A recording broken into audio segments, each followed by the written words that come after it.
Mike, it's good to see you. Brett, you as well. Drinking a little clam beer here. How about yourself? Celebration.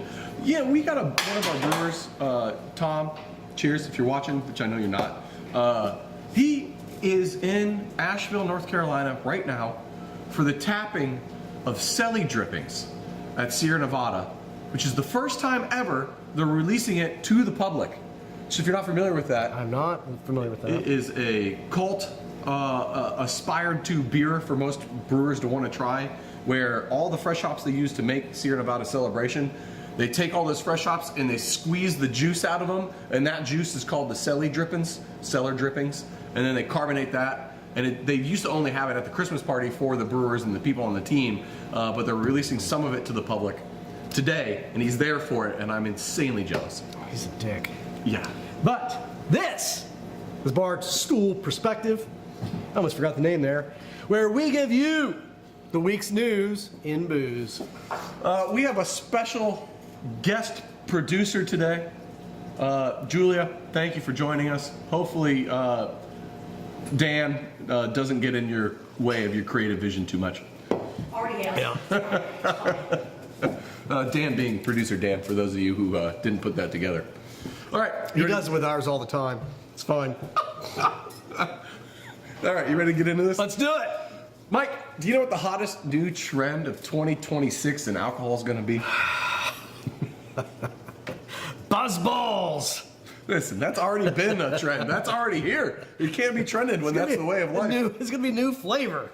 The carb-free, I think, was 2025. That kind of defined this year. It's Did like, it? Yeah, okay. Carb-free is like the hottest goddamn thing right now. Carbless, carb-free, whatever, flat, no carb. Protein, Mike, protein booze. That's going to be the new thing. There's a huge new drink trend coming. Protein drinks, protein and everything. Well, it's time to make protein alcohol. Thank God I don't have to eat that burger with the beer anymore. It was really dragging me down. Now you can eat your shitty, weak vegetarian meals and have a protein beverage to wash it all down. Yeah. Well, are you going to seek this out? That's business that's gone there over at Uncle Epstein's. Is this going to make you want to drink at the gym? What's the use case for this? I don't understand. Protein in liquids doesn't make them taste better. So what's the point? I don't know. Protein, I think, is sort of, it's a big nutritional thing. There's all kinds of people pushing, you need more protein, but I don't think the science is even behind it, and I don't know. I don't get it. I don't care. I don't either. I don't get most anything anymore. Well, there's a company called Mate that raised $7 million, and they're making a vodka protein water. Like, what's it? Someone gave them $7 million to make a vodka protein I have water. so many questions, but most of them just aren't even worth asking, man. All right, well, let's move on. How about this question, Mike? If you owned a bar in the greater Manchester, UK area, would you ban singles from coming to your bar? Absolutely. They're nothing but trouble, Brett. Well, this bar owner couldn't agree more. Actually, I mean, can you do it? Can you do it on a gender basis? Yes, Because men specifically. Oh yeah. Single men banned. Yeah, this bar. I don't know. You know more. Give us the story here. It's some random bar, and it's like a cocktail bar, some frou-frou cocktail bar in Manchester, England, and it's owned by some massive prick who has decided that he's going to ban single people from coming to the bar because they creep other people out.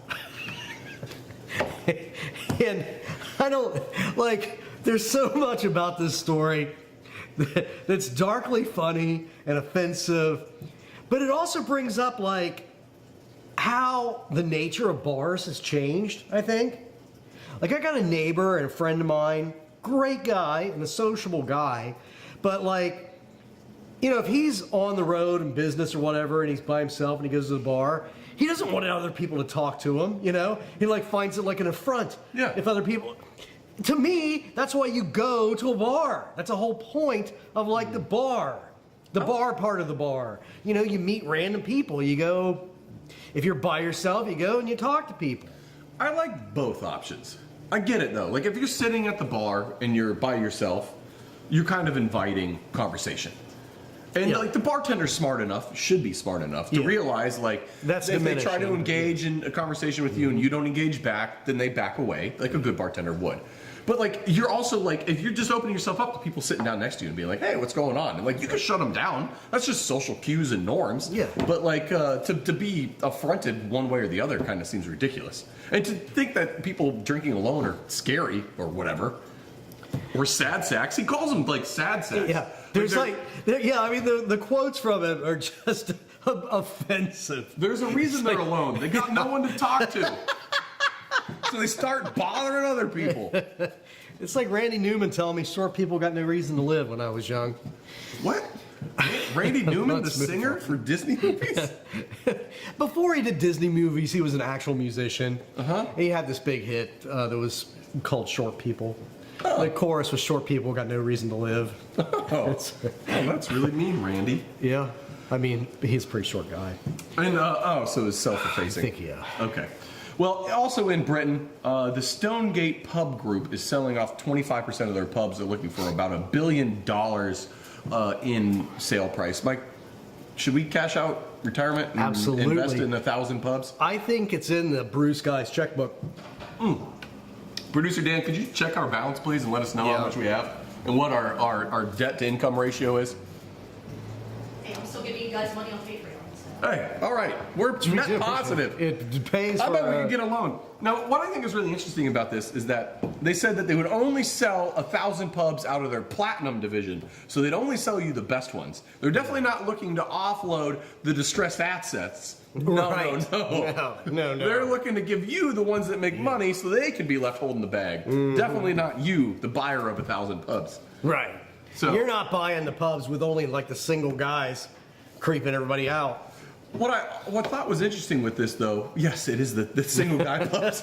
Take these off our hands. Get these single freaks out of here.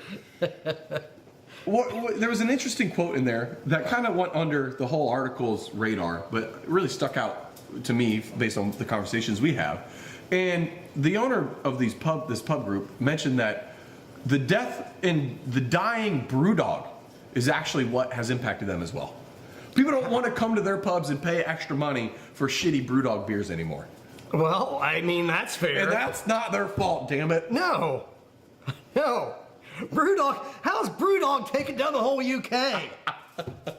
How's this one piece of shit beer destroying an entire culture?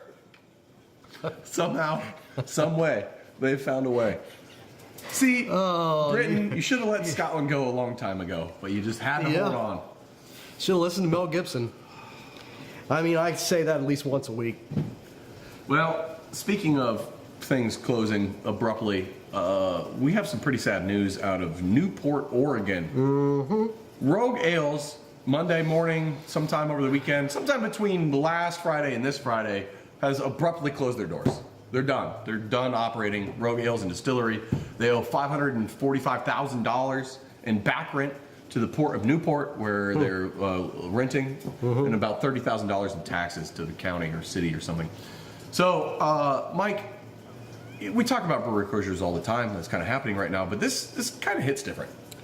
It does. These guys were an OG, and I mean, there was a period of time.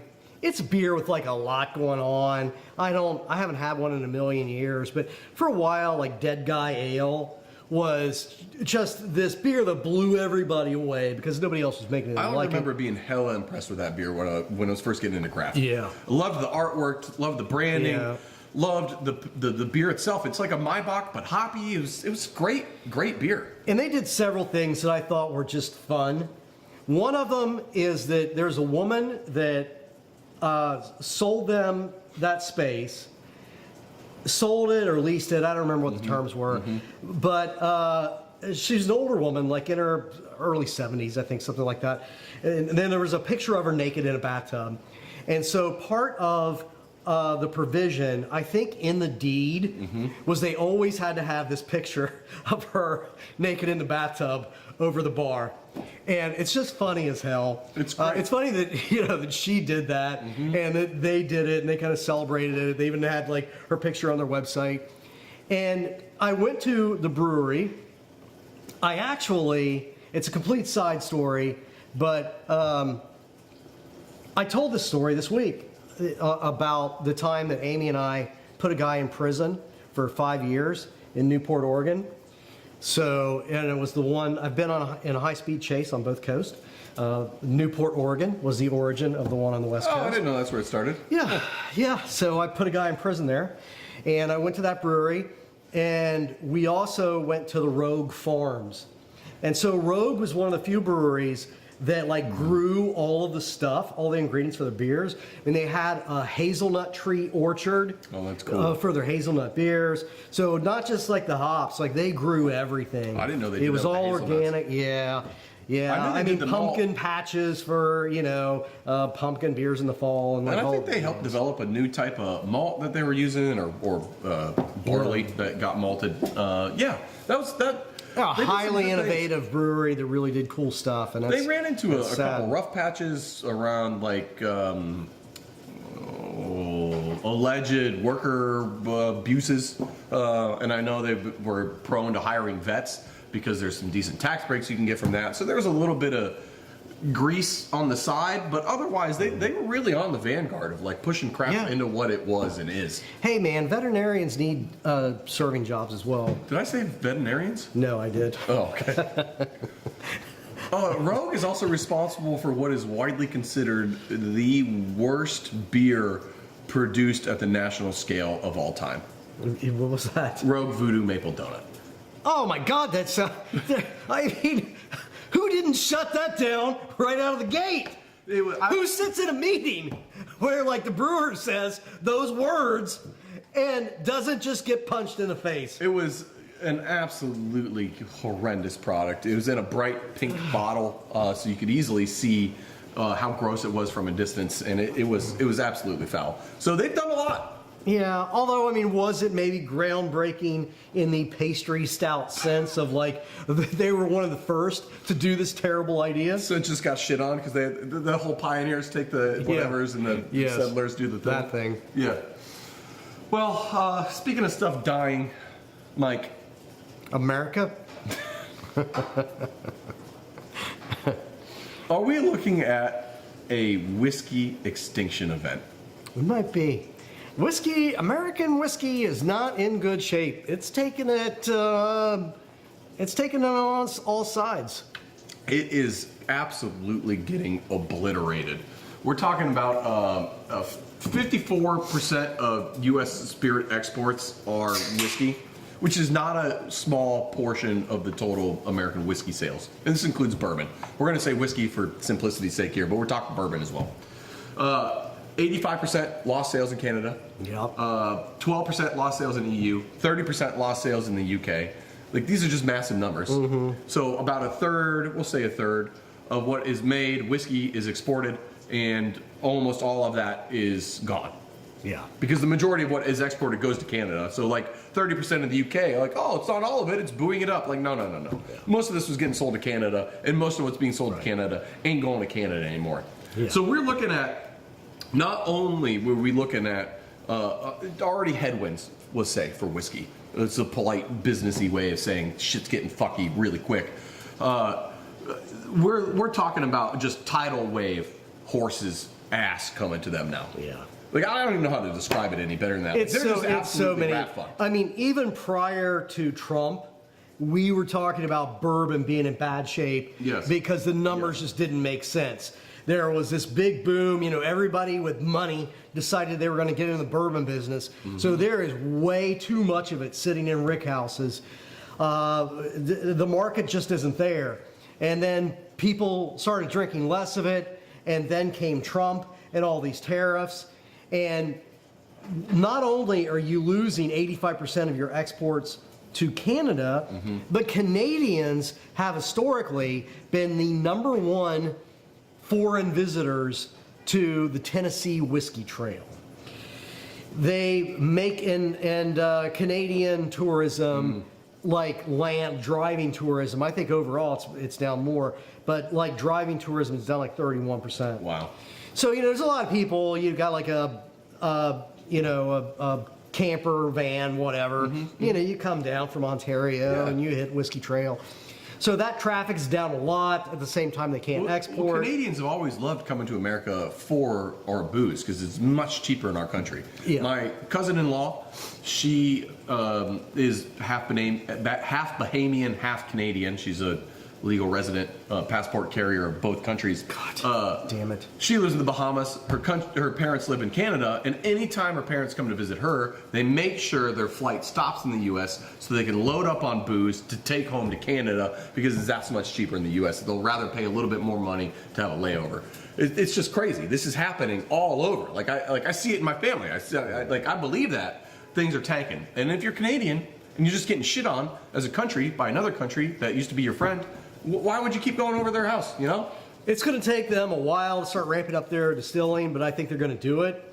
And I actually heard last night, wasn't in the alcohol context, but I was listening to Marketplace last night, Kai Rizdal, that we both like.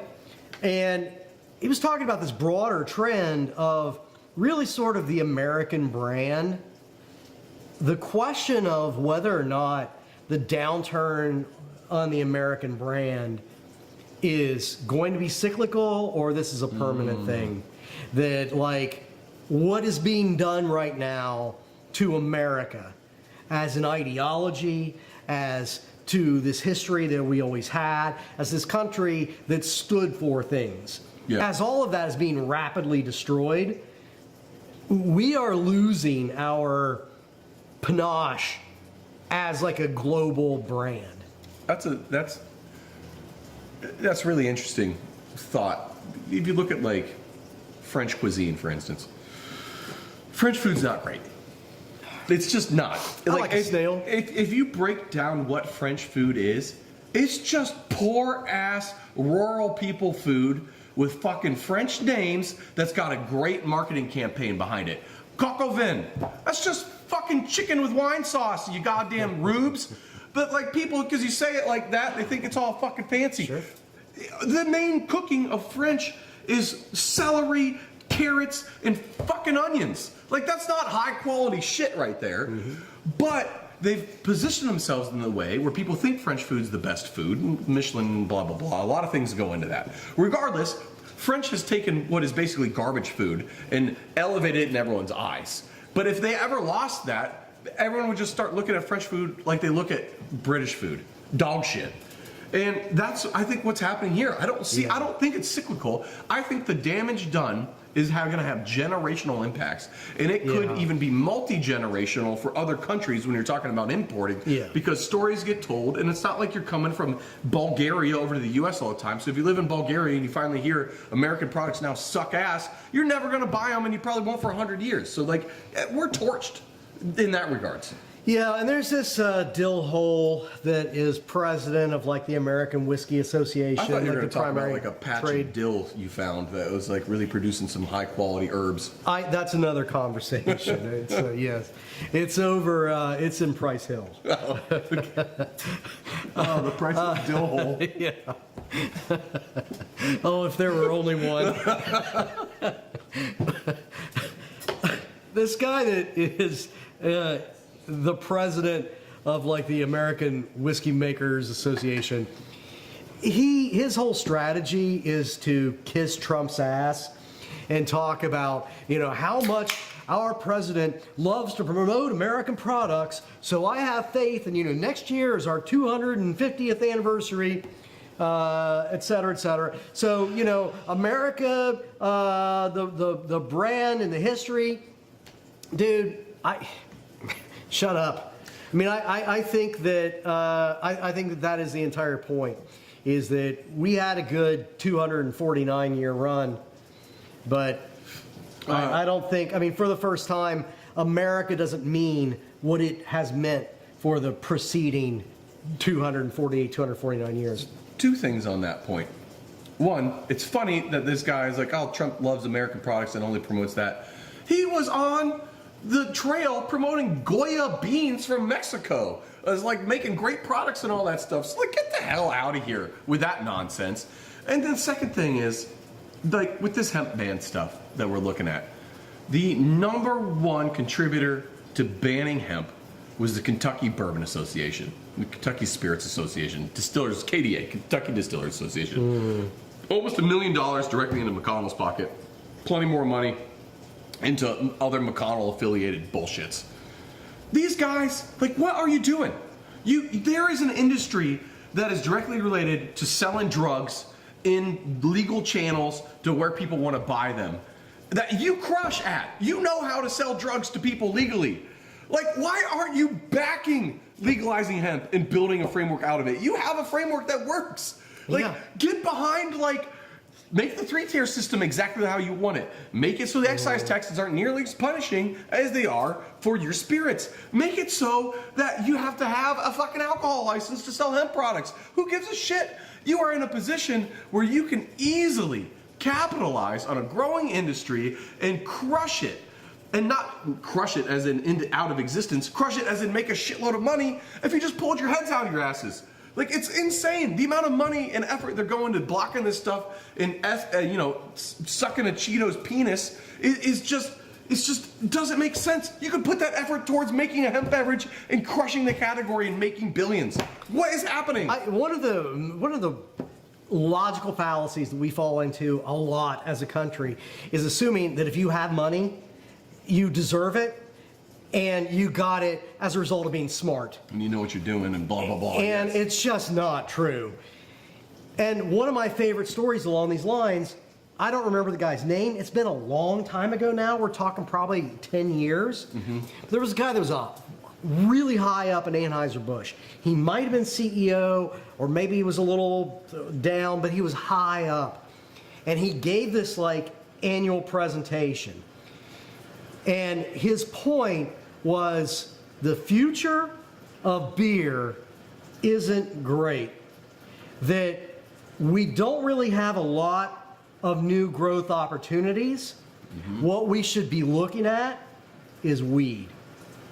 And so this guy says, Budweiser as a brand, it's got limitations, the future is weed. And when he said it, it was brilliant. And what they did was immediately fire his ass. Oh my God. Because he wasn't explaining how to sell more Budweiser. Jesus Christ. Yeah. I don't understand. You can have both. Yes. You can do both. Like, it's not hard. You can do both. If that company with their resources had listened to that guy at that time, they would have absolutely cornered the legal weed market. I mean, Jim Cook and Boston Beer, with what they're doing in Canada with their teapot beverage brand and how they're eyeing U.S.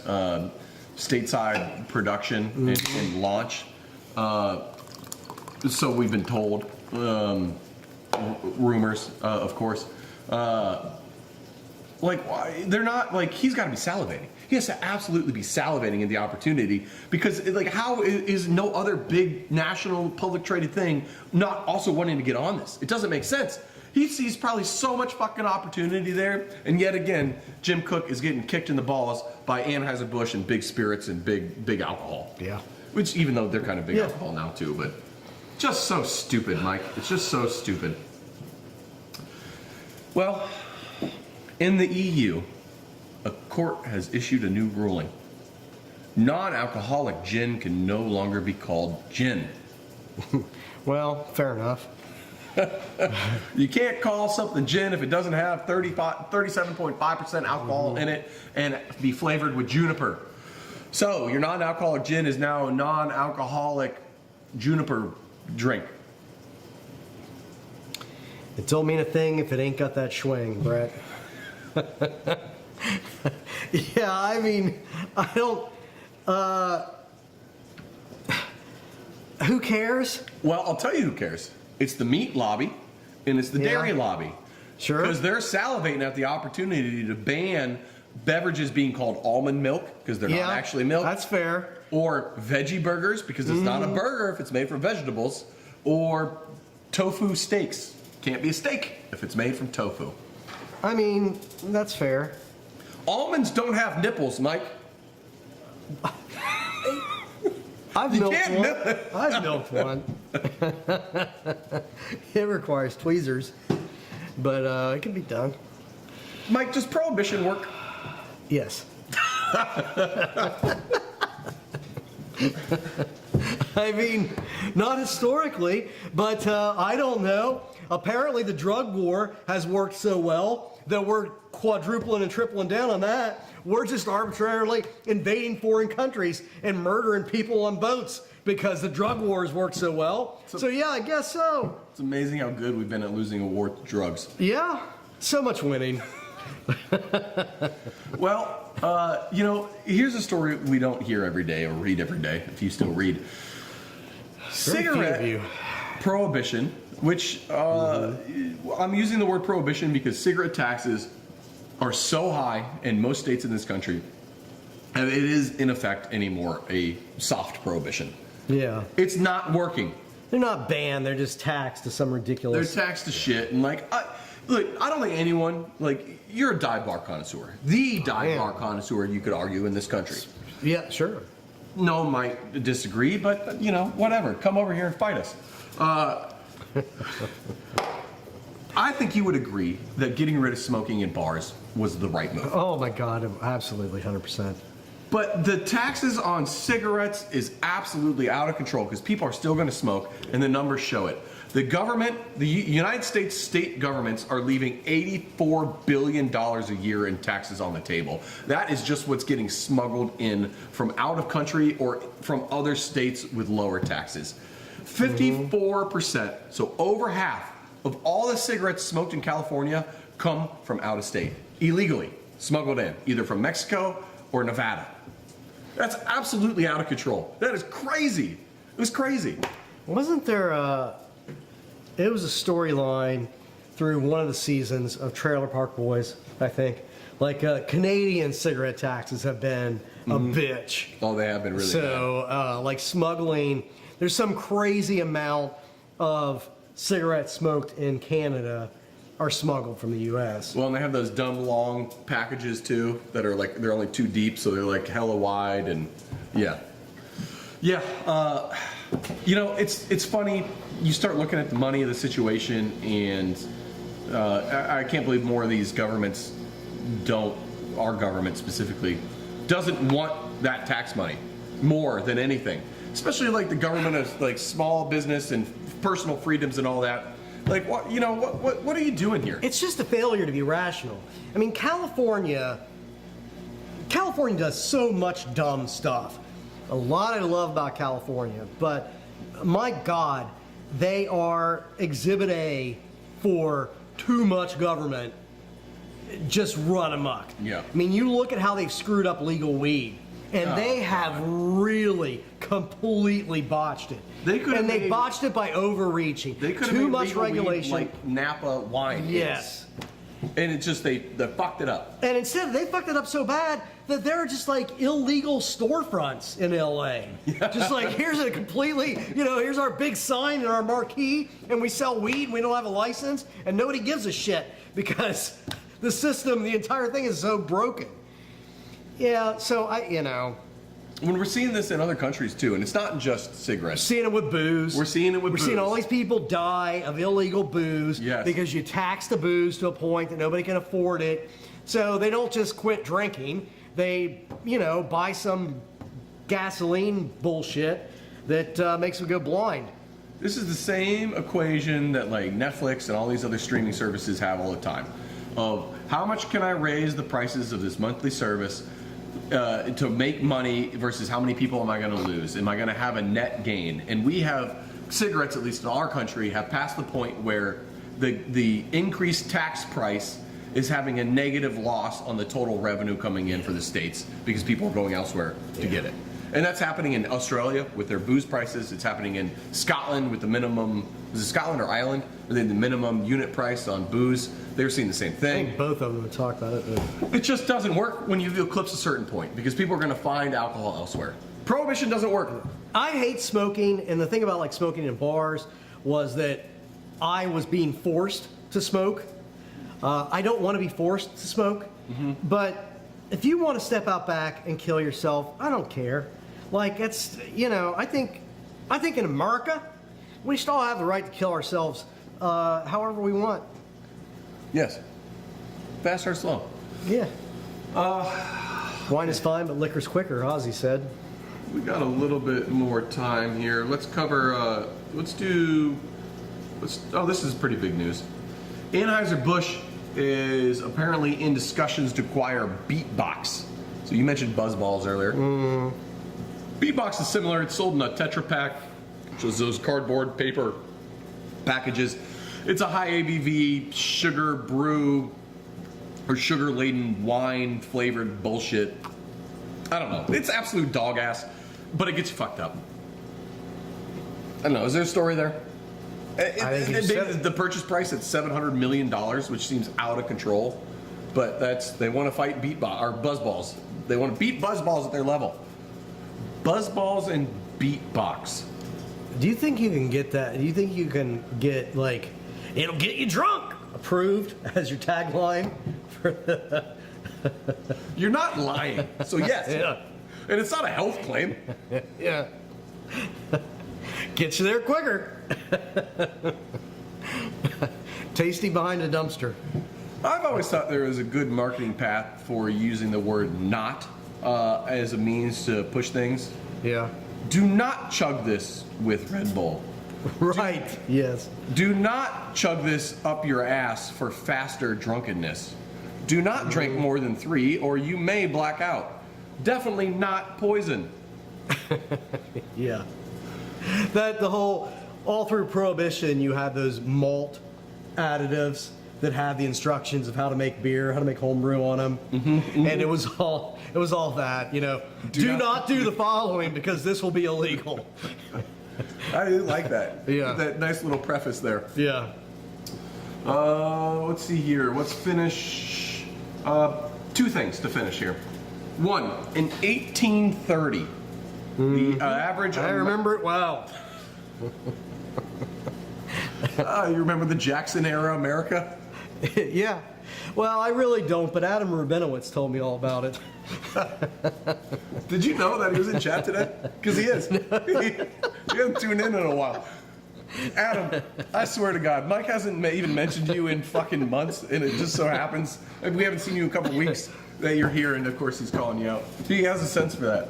Almost like, I'm not going to go there. All right, in 1830s, the average American was drinking over 7 gallons of pure ethanol a year. Now, if you take out children from that equation, Yeah. it ends up being the equivalent of 8 shots per day, 7 days a week, 365 days a year on average. That seems fair.